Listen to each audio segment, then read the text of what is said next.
உலக மக்கள் எல்லோருக்கும் வணக்கம். ஜி கோபால் பேசுகிறேன். இன்னைக்கு பேசக்கூடிய பலன் என்ன அப்படின்னா மாத பலன்கள். மாத பலன்கள் வரிசையில் செப்டம்பர் மாத பலன்கள் மிதுன ராசிக்காரங்களுக்கு எப்படி இருக்கும்? இப்ப மிதுனத்துல குரு பகவான் இருக்கிறாரு. அது போக சிம்மத்தில் சூரிய பகவானும் கேது பகவானும் இருக்கிறாங்க. 14ஆம் தேதி சுக்கிர பகவான் சிம்மத்துக்கு வந்து கேதுவோடு இணையறாங்க. சிம்மத்தில் இருக்கக்கூடிய சூரிய பகவான் 17ஆம் தேதி செப்டம்பர் மாதம் கன்னிக்கு வந்துடுறாங்க. அதே சமயத்துல புதன் பகவான் செப்டம்பர் 14ஆம் தேதி சிம்மத்திலிருந்து கன்னிக்கு வந்துடுறாங்க. கன்னியில் இருக்கக்கூடிய செவ்வாய் பகவான் செப்டம்பர் 13ஆம் தேதி கன்னியிலிருந்து துலாமுக்கு வந்துடுறாங்க. அது போக கும்பத்துல ராகு பகவானும் மீனத்துல சனி பகவானும் வக்ரகதியில் இருக்கிறாங்க. இப்ப மிதுன ராசி. மிதுன ராசிக்கு பலன் என்ன? இந்த கிரக மாற்றங்களால் இந்த மாதமாவது எங்களுக்கு ஏதாவது ஒரு வெளிச்சம் வருமா அப்படிங்கிறதா மிதுன ராசிக்காரங்களுடைய ஒரு எதிர்பார்ப்பு. உங்களுடைய ராசிநாதன் யாரு? புதன் பகவான். அந்த புதன் பகவான் செப்டம்பர் 14ஆம் தேதி கன்னியில போய் ஆட்சி பிளஸ் உச்சம். மிதுன ராசிக்காரங்களுக்கு இது ஒண்ணு போதும். அப்ப அந்த புதன் அப்படிங்கிறது அறிவு, நம்மளுடைய திறமை, நம்மளுடைய கம்யூனிகேஷன் ஸ்கில், பேங்க் அக்கௌண்ட்ஸ், இதுல எதுல போனாலும் அந்த புதன் தன்னுடைய அறிவை பயன்படுத்தி நம்மளுக்கு நல்ல தொழிலும் நல்ல பேரும் நம்மளுடைய முயற்சிக்கு வெற்றியும் புதன் நல்லா இருந்தார்னா கண்டிப்பா வாங்கி கொடுப்பார். அப்படிப்பட்ட புதன் இப்ப நல்ல பொசிஷன்ல வந்திருக்கிறார். அப்ப அந்த புதன் பகவான் ஆகப்பட்டது இந்த பீரியட்ல உங்களுடைய டென்ஷனை குறைச்சு நல்ல சிந்தனையை கொடுத்து நீங்க வெளிநாடு போகணுமா, இல்ல இந்தியாலேயே இருக்கணுமா, இல்ல இந்தியால நீங்க வாங்கக்கூடிய சம்பளம் பத்துலையா, உங்களுக்கு ப்ரமோஷன் கிடைக்கணுமா, இல்ல சம்பளம் இன்கிரிமெண்ட் ஆகணுமா, இது எல்லாத்தையும் அந்த புதன் பகவான் பார்த்துக்குவார். நீங்க கவலையே படாதீங்க.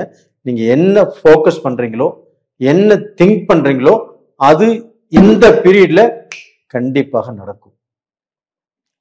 அது போக உங்களுக்கு அந்த புதன் பகவானோடு சூரிய பகவான் இணையறாங்க இல்லையா? இது இணையும் போது புதாதித்ய யோகம். காலேஜில் படிக்கிறவங்க, ஸ்கூல்ல படிக்கிறவங்க, அது போக ஏதாவது வேலைக்கு எக்ஸாம் எழுதுறவங்க, இல்லை டிஎன்பிசி எக்ஸாம் எழுதுறவங்க, குரூப் ஏ சம்பந்தப்பட்ட எக்ஸாம் எழுதுறவங்க, அவங்க எல்லாத்துக்கும் இந்த புதன் ஆட்சி உச்சம் ஆவதும் அந்த புதனோடு சூரியன் இணைவதும் ஒரு நல்ல மாற்றத்தை, ஒரு நல்ல சக்சஸை. நான் எத்தனையோ வருஷம் எழுதினேன், எனக்கு சக்சஸ் ஆகல, இந்த பீரியட்ல எனக்கு நல்ல ரிசல்ட் வந்திருக்குது அப்படின்னு சொல்லக்கூடிய ஒரு அற்புதமான டைம். இது போக பாத்தீங்கன்னா செவ்வாய் பகவான் ஆகப்பட்டது கன்னியில இருந்து துலாமுக்கு வந்திருக்கிறாங்க. அந்த செவ்வாய் பகவான் ஆகப்பட்டது உங்களுக்கு 11க்குரிய கிரகம், 6க்குரிய கிரகம். அப்ப அந்த 6க்குரிய கிரகத்தை 11க்குரிய கிரகத்தை குரு பகவானும் பார்க்கிறாங்க. அப்ப அந்த குரு பகவான் பார்க்கறதுனால அந்த 11ஆம் இடத்ததிபதி லாபாதிபதி உங்களுக்கு ஏதாவது ரூபத்துல பணம் கொடுக்கல் வாங்கல், அந்த பணத்தின் மூலியமாக நடக்கக்கூடிய செயல்கள் கண்டிப்பாக இந்த பீரியட்ல நல்லா இருக்கும். நீங்க பணம் கொடுத்து ஒரு பக்கம் வராம இருக்குது, அவங்க தாமதப்படுத்திட்டே இருக்கிறாங்க அப்படின்னா இந்த பீரியட்ல தாமதம் இல்லாம வரும். அது போக பாத்தீங்கன்னா உங்களுக்கு சனி பகவான் ஆப்பட்டது 10க்குரியவன்.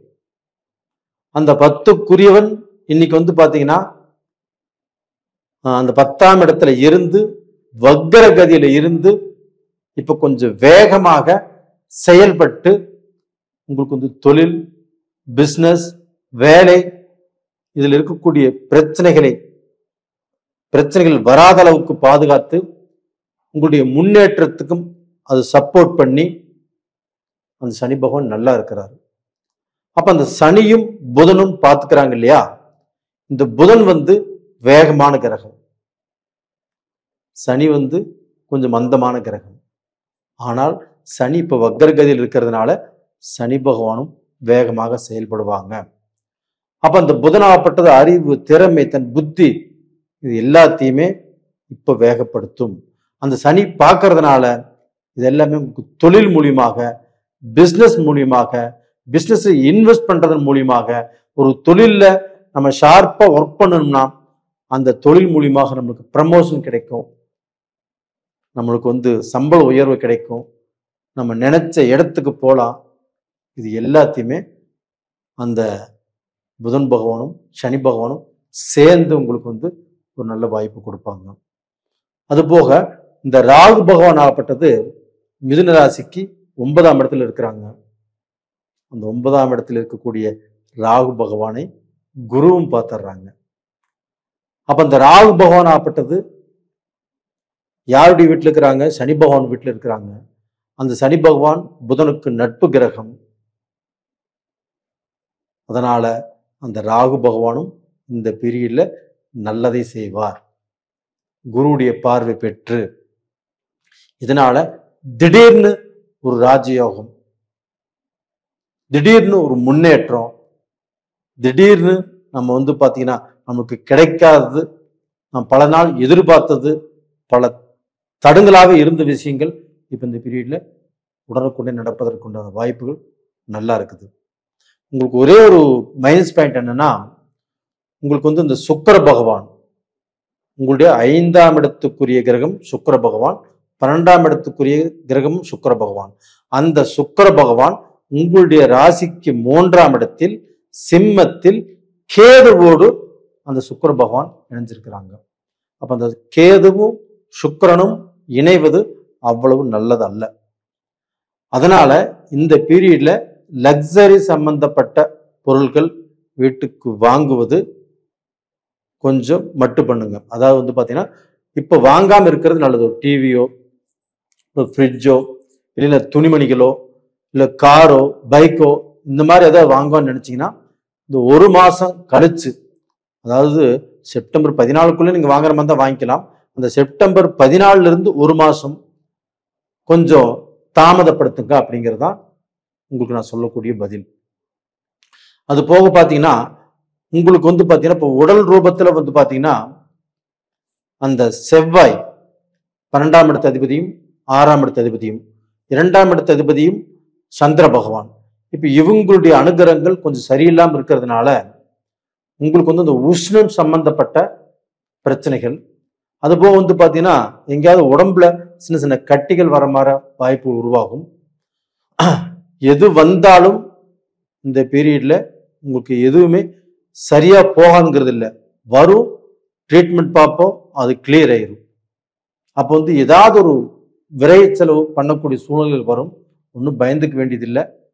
கண்டிப்பாக அலர்ஜி சம்பந்தப்பட்டதோ, ஏதாவது கட்டி சம்பந்தப்பட்டதோ, ஏதாவது ஸ்கின் சம்பந்தப்பட்டதோ வந்தாலும் உங்களுக்கு பெரிய லெவலில் பிரச்சனைகளை கொடுக்காது, வரும், போகும். அப்ப நேயர்களே, இந்த டயத்துல நீங்கள் வழிபட வேண்டிய தெய்வம் எது அப்படின்னா குரு தட்சிணாமூர்த்தியை வழிபடுங்க. ஏன்னா உங்க குரு தட்சிணாமூர்த்தி உங்களுடைய ஜென்மத்திலேயே இருக்கிறார்.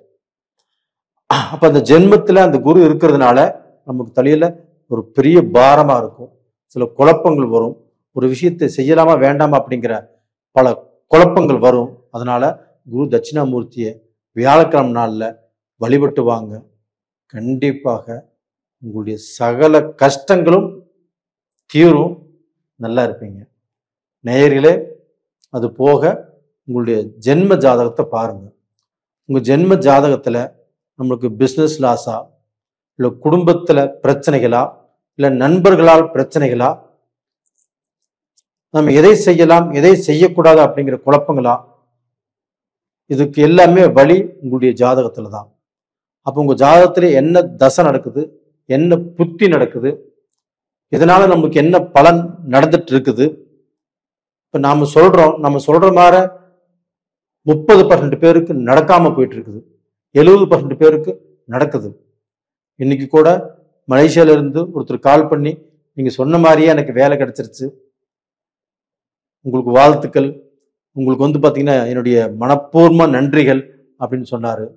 அது மாதிரி இப்ப நாம சொல்றது எல்லாமே ஒரு 70% பேருக்கு கண்டிப்பா நடந்துட்டு இருக்குது.